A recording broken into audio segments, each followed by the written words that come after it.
वक्रतुंड महाकाय सूर्यकोटि संप्रभ निर्विघ्नं कुरु मे देव सर्वकार्येषु सर्वदा। त्वमेव माता च पिता त्वमेव, त्वमेव बन्धुः च सखा त्वमेव, त्वमेव विद्या द्रविणं त्वमेव, त्वमेव सर्वं मम देव देव। हे प्रभु, ज्ञानहीन, भक्तिहीन और कर्महीन होने के बावजूद आपके जीवन कथा का रसास्वादन खुद करते हुए आपके भक्त जनों को आपके जीवन कथा का रसास्वादन कराने के लिए धर्म पथ पे अग्रसर हूं। आप अपनी कृपा समस्त भक्तों पे बनाए रखना। जय श्री राम। पिछले कथा में हमने रसास्वादन यहां तक किया था कि राम हिम्मत करके विश्वामित्र मुनि से यह कहते हैं कि हे मुनीश्वर, लक्ष्मण नगर को देखना चाहता है, क्या मैं इसे दिखा के आऊं? ये डर के मारे सकुचा रहा है, आपसे कह नहीं पाता है। जब देखिए, ध्यान देने वाली बात है, इसे बहुत बड़ा लेसन हम लोगों को आज के समय में मिलने वाला है। ऐसे तो जितने भी धर्म ग्रंथ है सबसे हमें लेसन ही मिलती है। तो यहां देखिए, राम कहते हैं कि लक्ष्मण नगर देखना चाहता है। ये नहीं कह रहे हैं कि लक्ष्मण को नगर देखना है, उसे जाने देना चाहिए या नहीं, हो जाएगा या नहीं, मैं उसे दिखाकर आऊं, यानी मैं भी जाऊंगा, मुझे भी जाना है। यानी हम दोनों भाई जनकपुर जो नगर है उसे घूम करके आ सकता हूं। हम तो घरों में ही कहते हैं ना, कोई बच्चा कहीं जाता है तब बोलते हैं कि आंटी अंकल वो कहीं जाना चाह रहा है, जाने देंगे क्या? ठीक है, जाने दीजिए। लेकिन ये नहीं कहता है कि उसे जाने देंगे या उसे भी घुमा के ले आएंगे। तो दोनों की बातें हैं यहां पर। अगर हम कहते हैं कि उसे घुमाकर ले आए, इसका मतलब वो भी जाना चाहता है। अगर कहता है कि वो जाना चाहता है वो बच्चा, क्या उसे जाने दें, इसका मतलब केवल वो जाएगा। तो यहां बहुत सुंदर वाक्य को, बहुत सुंदर शब्दों का प्रयोग श्री राम ने किया है, जिसमें इनडायरेक्ट में उन्होंने ये भी कह दिया कि लक्ष्मण नगर देखना चाहता है, क्या मैं उसे घुमाकर ले आऊं, यानी मैं भी साथ घूमने जाऊं और घूमकर आ जाऊं। इस पर विश्वामित्र मुनि बहुत प्रेम भरे शब्दों में कहते हैं कि जाय देख आवो नगरु, सुख निधान दो भाई, करहु सफल सबके नयन, सुंदर बदन दिखाए। विश्वामित्र मुनि कहते हैं कि हे सुख के सागर, हे दुखों को दूर करने वाले, हे जीवों के उद्धार करता, तू जा, दोनों भाई मिलकर नगर देखकर आ जा। और क्या कर रहे हैं? करहूं सफल सबके नयन, सबके नयनों को सफल कर दो। देखिए, बहुत बड़ा बात यहां पे है। पहले तो उन्होंने कहा जाय देख आवहु नगरु, जाओ नगर देख करके आ जाओ। सुख निधान दो भाई, वो दोनों भाई जो सुख देने वाले हैं, दोनों भाई जो तुम सुख देने वाले हो, प्रजा को सुख देने वाले हो, दोनों घूमकर आ जाओ। फिर क्या कहते हैं, ध्यान दीजिए, करहूं सफल सबके नयन, सुंदर बदन दिखाए। अपना सुंदर तन दिखा करके नगर वासियों के नयन को सफल कर दो, यानी उसके जीवन को उद्धार कर दो। अब देखिए, इसी से पता चलता है कि राम और लक्ष्मण नगर क्या देखने जाएंगे। वो तो अपना चेहरा, अपना जो है प्रकट रूप, वैसे भक्तों को दिखाना चाह रहे हैं जो इसके लायक है। सबको नहीं दिखाना चाहते। जब महाभारत में श्री कृष्ण शांति दूत बनकर के गए थे और दुर्योधन जब बंदी बनाना चाह रहा था तो श्री कृष्ण के शरीर से अपार प्रकाश प्रकट हुआ, तेज प्रकाश प्रकट हुआ था। क्यों? इसीलिए कि उनको वही देख सकता, श्री कृष्ण को केवल वही देख सकता है जो उसके भागी है, जो उसका हकदार है, जो सच्चा भक्त है। वो नहीं देख पाएगा श्री कृष्ण का रूप जो पूर्ण भक्त नहीं है। दूसरा उदाहरण ले लीजिए श्री रामकृष्ण का।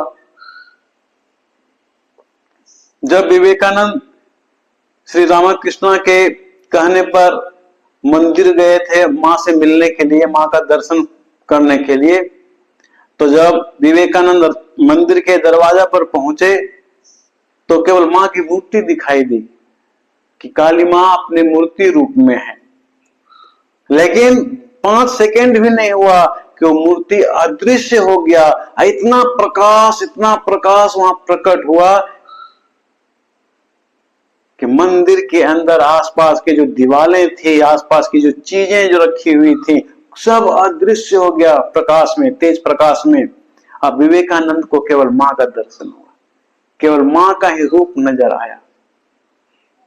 इससे क्या पता चलता है कि मां केवल उसी को दिखाना चाहती है अपना रूप जो इसका भागी है। यहां राम लक्ष्मण के साथ वही बातें हैं। करहूं सफल सबके नयन सुंदर बदन दिखाए।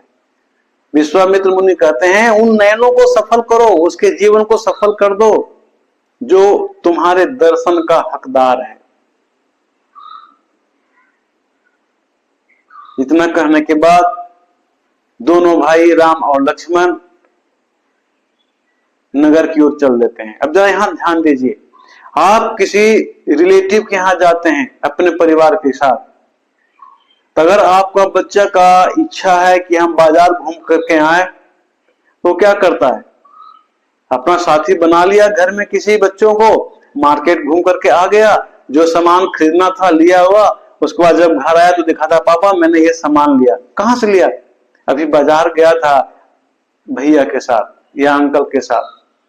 आपको कानों कान पता ही नहीं चलता, आपके कान तक ये शब्द आते ही नहीं कि आपका बच्चा मार्केट जा रहा है घूमने के लिए और घूम के आ जाता है। यहां देखिए, राम और लक्ष्मण बिना परमिशन के, बिना आदेश के नहीं जाते हैं।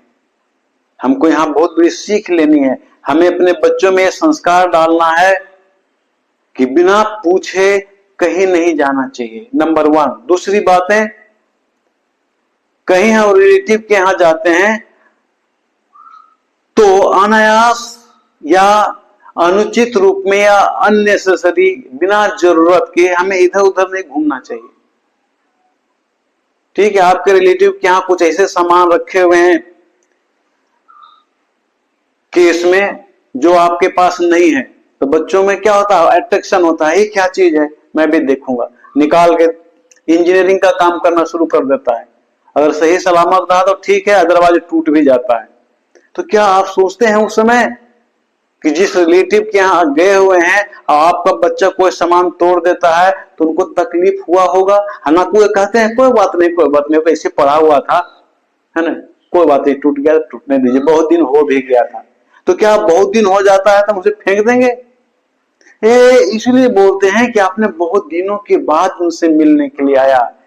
अब 10 दिन के लिए, 4 दिन के लिए, 2 घंटे के लिए, 1 दिन के लिए आप आए हो तो उस पर क्या रिएक्शन करेंगे वो? तो वहां हमारा कर्तव्य होता है अपने बच्चों को खुद संभालना, अपने बच्चों की देखभाल खुद करना, दूसरों पर नहीं छोड़नी चाहिए। ये तो रिलेटिव की बात होगी। अब घर की बात मैं बताता हूं। मान लीजिए कि मेरा ही बेटा है या किसी का संतान हो, घर में है, गार्जियन लोग सब हैं, अब उसको बाजार जाना है, गाड़ी है तो जो अच्छा गाड़ी होगा, कीमती होगा, उठाया, सब चल दिया, घूम के आ गया। गाड़ी खराब हुई, ब्रेकडाउन हुई तो पता चलेगा आपको, या तो फिर घूम के आ जाएगा, कुछ सामान लिया तो पता चलेगा आपको, या तो फिर देर रात तक आपको पता चलेगा कि आप लोग जब बातचीत कर रहे थे तो आपका संतान यहां वहां घूम करके आ गया, आपको पता ही नहीं चलता। और आपके मोहल्ले में कानो कान पता चल जाता है, यानी आपको परमिशन देने की जरूरत ही वहां पर नहीं पड़े। परमिशन लेगा तब ना आप परमिशन दोगे, सवाल तो ये पैदा होता है। तो हमें बच्चों में ये संस्कार देना है कि कहीं भी जाना है तो बिना पूछ के नहीं जाना है। अब यहां देखिए, राम लक्ष्मण जा रहे हैं नगर घूमने के लिए, नंगे पांव हैं। हमारे आपके बच्चों को कार चाहिए, महंगा कार हो भी, ताकि हम लोगों को दिखा सकें, अपने फ्रेंड को दिखा सकें, देखो मेरे पास ऐसा कार है और मैं इस कार को चला सकता हूं, और भी काफी स्पीड में, चाहे चोट लग जाए तो लग जाए। ऐसी संस्कार हमें अपने बच्चों में नहीं डालनी है।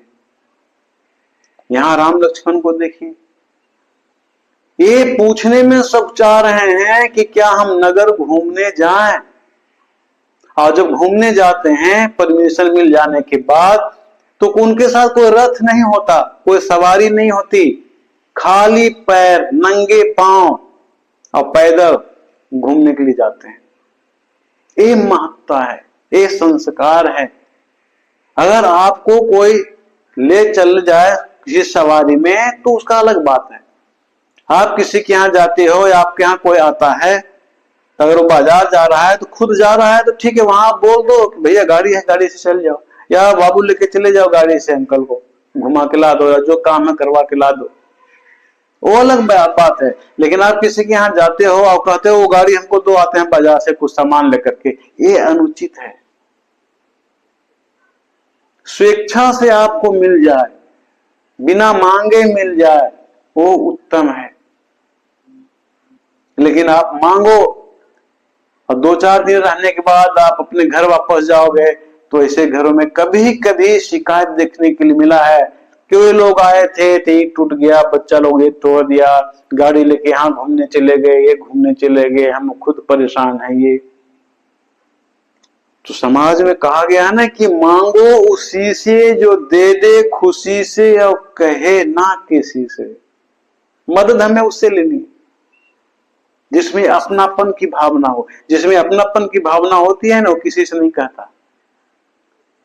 मेरा बेटा, आपका बेटा या आपका संतान, आपके रिलेटिव पैसे मांगते हैं तो सबको नहीं कहते चलते हैं कि हमसे पैसा मांगा आया था, तो और वो नहीं कहता कि मैं वहां गया था तो उनसे पैसा मांगा था। ये बोलने की चीज ही नहीं है, इसमें दोनों की प्रतिष्ठा की बात है।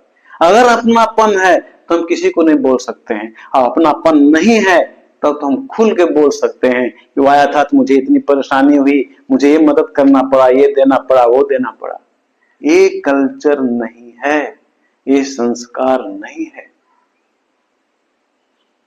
तो राम और लक्ष्मण नंगे पांव नगर घूमने के लिए जाते हैं, साथ में कोई सवारी नहीं है। और जो ही वो घर से निकलते हैं तो ठीक उसी तरह से उनके दोनों भाई के पीछे बच्चे लोग टोली बनाकर उसी तरह से दौड़ पड़ते हैं, जिस तरह से किसी बड़े नेता के किसी शहर में जाने के बाद उसके पीछे चमचे लोग पहुंच जाते हैं। उसे जितना देखने वाला लोग नहीं होता है, नेता से जितना मिलने वाले लोग नहीं होते हैं, उससे ज्यादा चमचे लोग होते हैं। उसी तरह से दो भाई नगर देखने जा रहे हैं तो 2 गिनती में, लेकिन बच्चे अपार हैं, बहुत सारे बच्चे हैं, मंडली बनाकर घूम रहे हैं। इस तरह से दोनों भाई नगर में नंगे पांव बिना सवारी के पैदल चले जा रहे हैं, और बालकों का झुंड पीछे पीछे जा रहा है। और जब नगरवासियों को पता चला कि 2 किशोर, जिसका चेहरा अति सुंदर है, शीतल है, शांत है, प्रसन्न मुद्रा में है, नगर घूमने आए हैं, तो नगर के वासी लोग अपने काम छोड़ के उसी तरह से दौड़ पड़ते हैं जिस तरह से कोई दरिद्र, कोई महागरीब को जब ये पता चलता है कि वहां धन की लूट हो रही तो दौड़ जाता है, ठीक उसी तरह से दौड़ पड़ता है। और जब देखने के लिए निकलता है अपने घरों से तो क्या देखता है?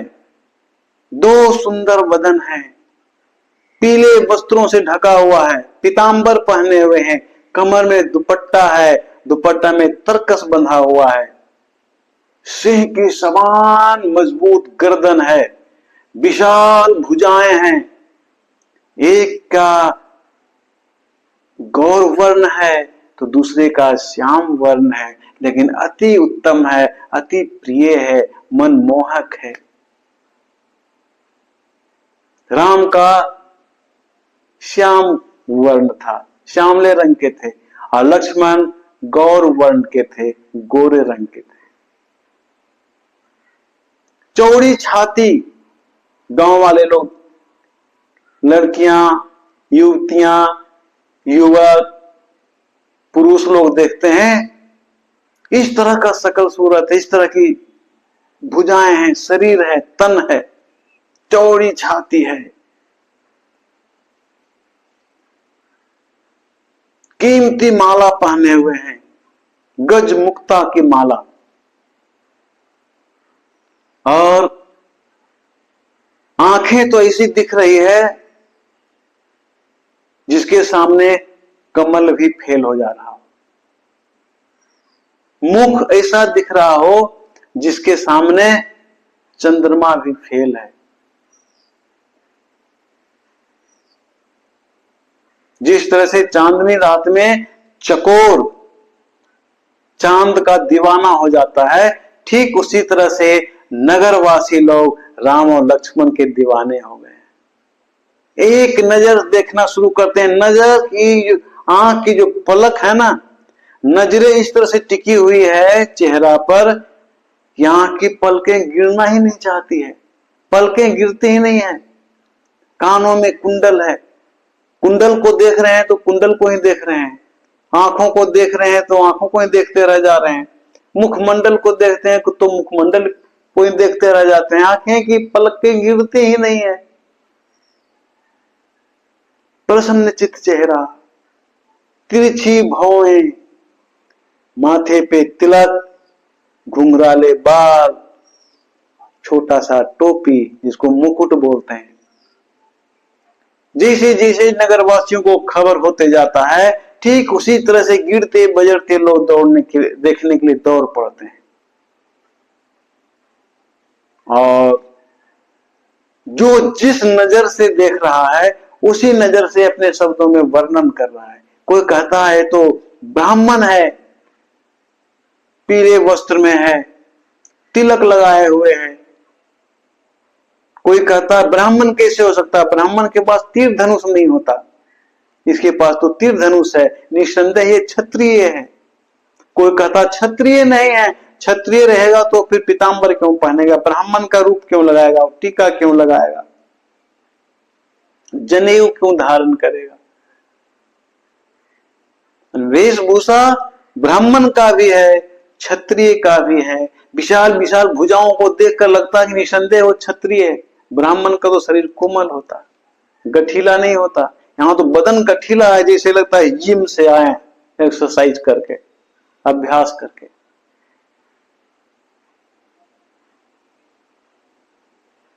कोई कहता कि मेरे को समझ में नहीं आ रहा कि मैं कहूं तो क्या कहूं, ब्राह्मण भी नहीं कह सकता और क्षत्रिय भी कहने में संदेह है। ये तो चेहरा देखने में ऐसा लग रहा है कि हम उसे देवता कहें, मनुष्य कहें, असुर कहें, नाग मुनि क्या कहें, तो किसी से मिलता जुलता नहीं है।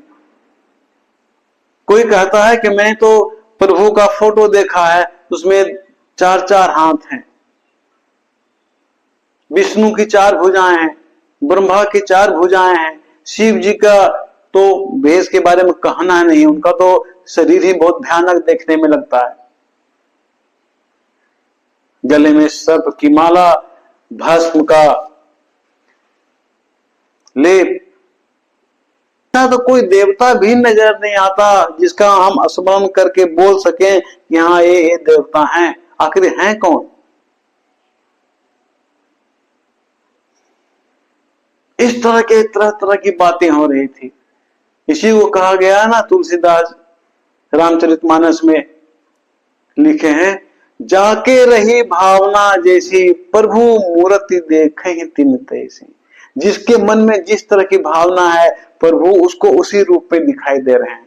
कोई कहता ब्राह्मण है तो ब्राह्मण के रूप में दिख रहे हैं, कोई कहता क्षत्रिय है तो क्षत्रिय के रूप में दिख रहे हैं, कोई कहता है देवता है तो देवता के रूप में दिख रहे हैं, कोई कहता नहीं साधारण मानव है तो उसको साधारण मानव के रूप में ही दिखाई देते हैं।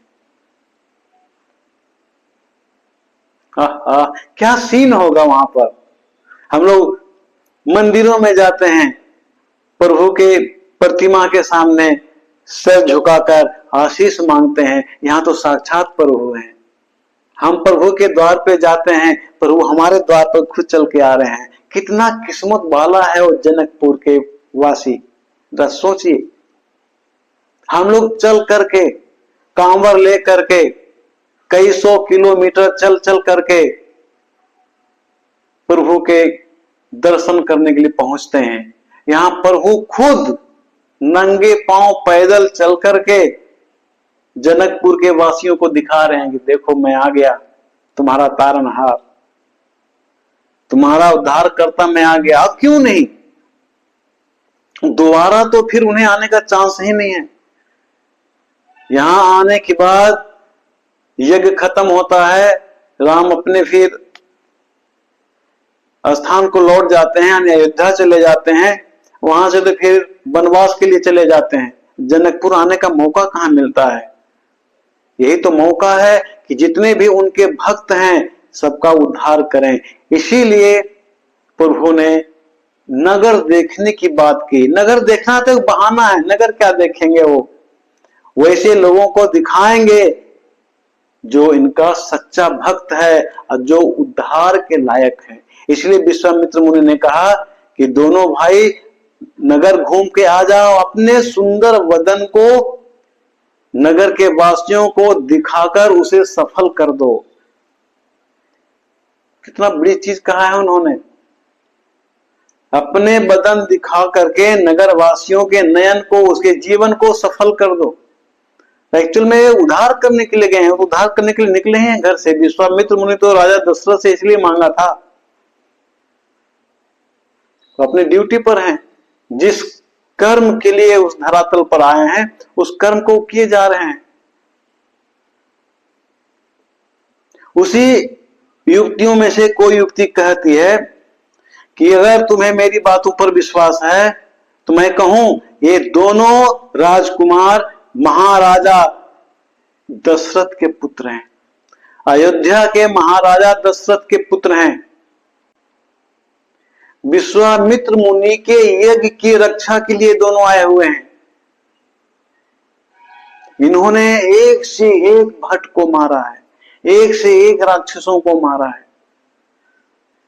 आगे तुलसीदास जी लिखते हैं, श्याम गात कल कंज बिलोचन, जो मारित सुभुज मधुमोचन, कौसल्या सुत सो सुख खानी, नाम राम धनु सहायक पानी। एक युक्ति कहती है कि मगर मेरी बातों पर तुम्हें यकीन है तो सुन लो। जो गोरे कलर के हैं ना वो, और जो श्याम कलर के हैं वो दोनों आपस में भाई हैं। और जो श्याम कलर के हैं, जो श्यामले रंग के हैं, जो धनुष बाण लिए हुए हैं, आगे आगे चल रहे हैं, वे कौशल्या के पुत्र हैं और उनका नाम राम है। आगे कहती है तुलसीदास जी लिखते हैं कि गौर किशोर वे शुभ वर काछे, कर सर चाप राम के पाछे, लक्ष्मण मा नाम राम लघु भ्राता, लक्ष्मण नाम राम लघु भ्राता, सुनु सखिता सुमित्रा माता। यह सखी जो पीछे पीछे चल रहे हैं ना धनुष बाण लिए, जिनका रंग गोरा है, वो छोटा भाई हैं राम के, और वो माता सुमित्रा के पुत्र हैं। उनका नाम लक्ष्मण है।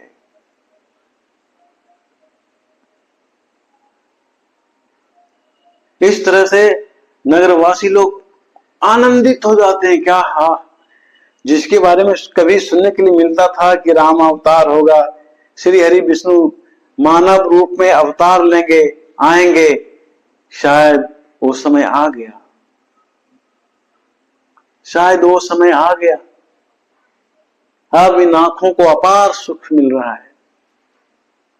इस तरह से राम और लक्ष्मण पूरे नगर को घूमते हैं, कहां यज्ञ होने वाला है उस स्थान को भी देखते हैं। चौड़ा सा चबूतरा बना हुआ है, चबूतरा के चारों ओर एक से एक आसन लगा हुआ है, विद्वानों को बैठने के लिए, राजकुमारों को बैठने के लिए, राजाओं को बैठने के लिए। नगर घूम करके आते हैं तो यहां ध्यान दीजिए, नगर घूम करके आते हैं तो बैठने के लिए भी परमिशन लेते हैं। हमारे घरों में क्या होता है, अगर आपके बच्चे, हमारे बच्चे कहीं घूमने के लिए परमिशन लेते हैं, बोलते हैं हाँ बेटा घूम के आ जा, तो कब घूम के आया आपको पता रहता है, तो मेरे को पता रहता है। आप तो निश्चिंत हैं कि किसी के साथ घूमने के लिए गया है। हाँ, जरूरत पड़ता है तब आप बोलते हो कि बच्चा लोग घूम के आया क्या, घूमने गया था, तब हम लोगों को याद आता है, तब हम लोग पूछते हैं तो बच्चा सामने आता है, हाँ घूम के आ गया। ये संस्कार गलत है। जब आप पूछ के जा रहे हो तो आने के बाद बताना चाहिए कि हाँ मम्मी पापा अंकल आंटी भैया दीदी जो भी हैं, मैं आ गया हूं। यहां देखिए आगे तुलसीदास रामचरितमानस में लिखते हैं, सभय सप्रेम विनीत अति सकुच सहित दो भाई।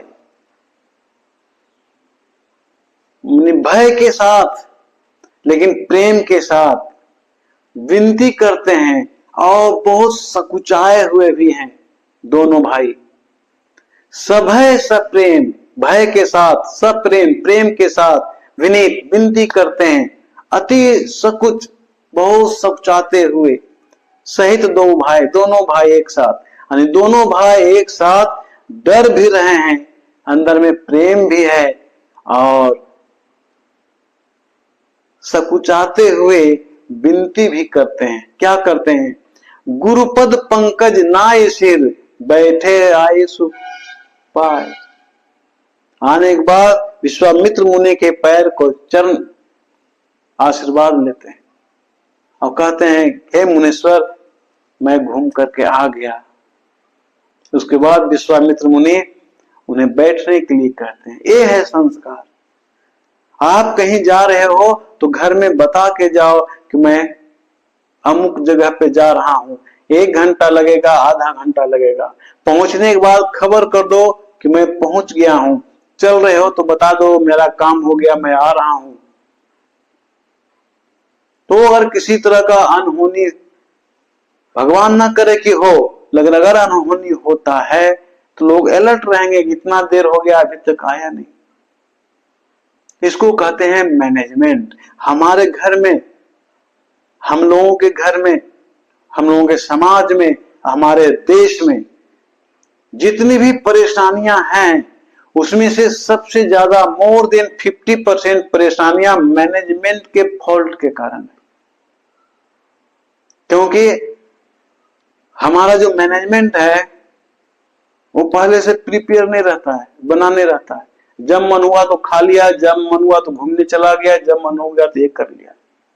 मेला लगा हुआ है शहर में, कोई काम नहीं है, सभी लोग बैठे हैं, कोई काम नहीं है, चलो मेला घूम के आ जाते हैं।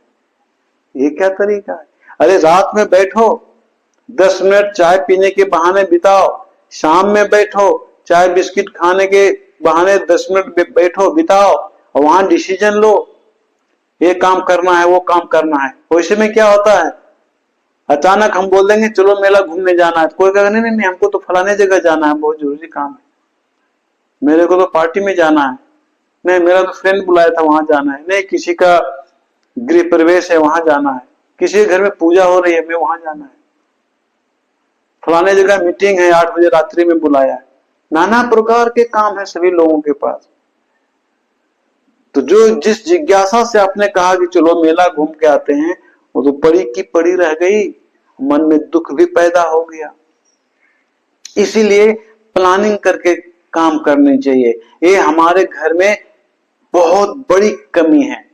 मैं इस पर एक स्पेशल वीडियो बनाऊंगा जिसमें मैंने इसी पर केवल चर्चा किया है कि हमारे घर में जो अशांति है उसका क्या क्या कारण है। तो इस प्रकार राम और लक्ष्मण नगर घूम करके आ जाते हैं और अगले सुबह वो यज्ञ में शामिल होने वाले हैं। तो हम आज की कथा का विश्राम यहीं पर लेते हैं। अगली कथा में हम लोग सभी चलेंगे राम लक्ष्मण और विश्वामित्र मुनि के साथ राजा जनक के महल में, जहां यज्ञ होने वाला है, जहां पर एक से एक विद्वान, एक से एक राजा यज्ञ में भाग लेने के लिए आए हुए हैं। लेकिन चलते चलते एक बात तो आपको याद ही होगा, वो बोलना जरूरी है। वो है क्या? जय श्री राम।